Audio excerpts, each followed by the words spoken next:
ಇನ್ನು ಕ್ರಿಕೆಟ್ ವಿಚಾರ, 30 ವರ್ಷಗಳ ಬಳಿಕ ಅಬ್ಬರ ರೋಹಿತ್ ಶರ್ಮಾ ವಿಶ್ವ ದಾಖಲೆ.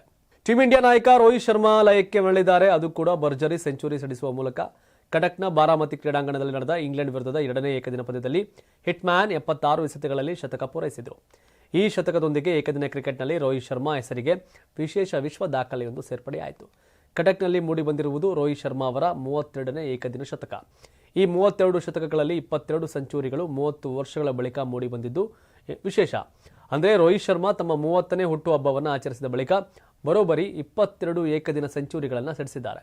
ಕಳೆದ 7 ವರ್ಷಗಳಲ್ಲಿ ರೋಹಿತ್ ಶರ್ಮಾ ಏಕದಿನ ಕ್ರಿಕೆಟ್ನಲ್ಲಿ ಬಾರಿಸಿದ 22 ಶತಕಗಳು ಈಗ ವಿಶ್ವ ದಾಖಲೆ ಪಟ್ಟಿಗೆ ಸೇರ್ಪಡೆಯಾಗಿದೆ. ಅಂದರೆ 30 ವರ್ಷದ ಬಳಿಕ ಏಕದಿನ ಕ್ರಿಕೆಟ್ನಲ್ಲಿ ಅತಿ ಹೆಚ್ಚು ಸೆಂಚುರಿ ಸಿಡಿಸಿದ ವಿಶ್ವ ದಾಖಲೆ ಇದೀಗ ಹಿಟ್ ಮ್ಯಾನ್ ಪಾಲಾಗಿದೆ.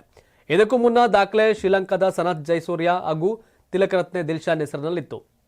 ಲಂಕಾ ದಾಂಡಿಗರಿಬ್ಬರು 30 ವರ್ಷವಾದ ಬಳಿಕ ಏಕದಿನ ಕ್ರಿಕೆಟ್ನಲ್ಲಿ ತಲಾ 21 ಶತಕಗಳನ್ನು ಬಾರಿಸಿ ವಿಶ್ವ ದಾಖಲೆ ನಿರ್ಮಿಸಿದರು. ಇದೀಗ 22 ಶತಕಗಳನ್ನು ಸಿಡಿಸಿ ಈ ದಾಖಲೆಯನ್ನು ಅಳಿಸಿ ಹಾಕುವಲ್ಲಿ ರೋಹಿತ್ ಶರ್ಮಾ ಸಫಲರಾಗಿದ್ದಾರೆ. ಈ ಮೂಲಕ 37 ವರ್ಷದ ರೋಹಿತ್ ಶರ್ಮಾ ತಮ್ಮ ನಿವೃತ್ತಿ ಅಂಚಿನಲ್ಲೂ ಸೆಂಚುರಿ ಸಿಡಿಸಿ ಹೊಸ ವಿಶ್ವ ದಾಖಲೆಯನ್ನು ತಮ್ಮದಾಗಿಸಿಕೊಳ್ಳುವಲ್ಲಿ ಯಶಸ್ವಿಯಾಗಿದ್ದಾರೆ. ಇನ್ನು ಈ ಶತಕದೊಂದಿಗೆ ರೋಹಿತ್ ಶರ್ಮಾ ಟೀಂ ಇಂಡಿಯಾ ಪರ ಏಕದಿನ ಕ್ರಿಕೆಟ್ನಲ್ಲಿ ಅತ್ಯಧಿಕ ರನ್ ಕಲೆ ಹಾಕಿದ ಬ್ಯಾಟರ್ಗಳ ಪಟ್ಟಿಯಲ್ಲಿ 4ನೇ ಸ್ಥಾನಕ್ಕೇರಿದ್ದಾರೆ. 259 ಇನ್ನಿಂಗ್ಸ್ ಆಡಿರತಕ್ಕಂಥ ಹಿಟ್ಮ್ಯಾನ್ ಒಟ್ಟು 10,987 ರನ್ ಬಾರಿಸಿ ಈ ದಾಖಲೆ ಬರೆದಿದ್ದಾರೆ. ಈ ಪಟ್ಟಿಯಲ್ಲಿ ಅಗ್ರಸ್ಥಾನದಲ್ಲಿರೋದು ಮಾಸ್ಟರ್ ಬ್ಲಾಸ್ಟರ್ ಸಚಿನ್ ತೆಂಡೂಲ್ಕರ್.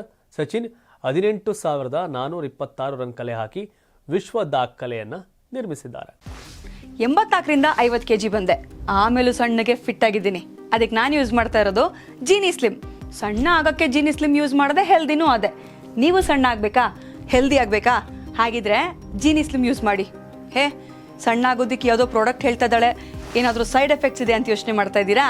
ಖಂಡಿತ ಇಲ್ಲ, ಯಾಕಂದರೆ ಇದು ಕೆಮಿಕಲ್ ಫ್ರೀ. ಸಣ್ಣ ಆಗಬೇಕು ಅಂದರೆ ಜೀನಿ ಸ್ಲಿಮ್ ಯೂಸ್ ಮಾಡಿ. ಹೆಚ್ಚಿನ ಮಾಹಿತಿಗೆ ಕೆಳಗೆ ಡಿಸ್ಪ್ಲೇ ಆಗ್ತಿರೋ ನಂಬರ್ಗೆ ಕಾಲ್ ಮಾಡಿ.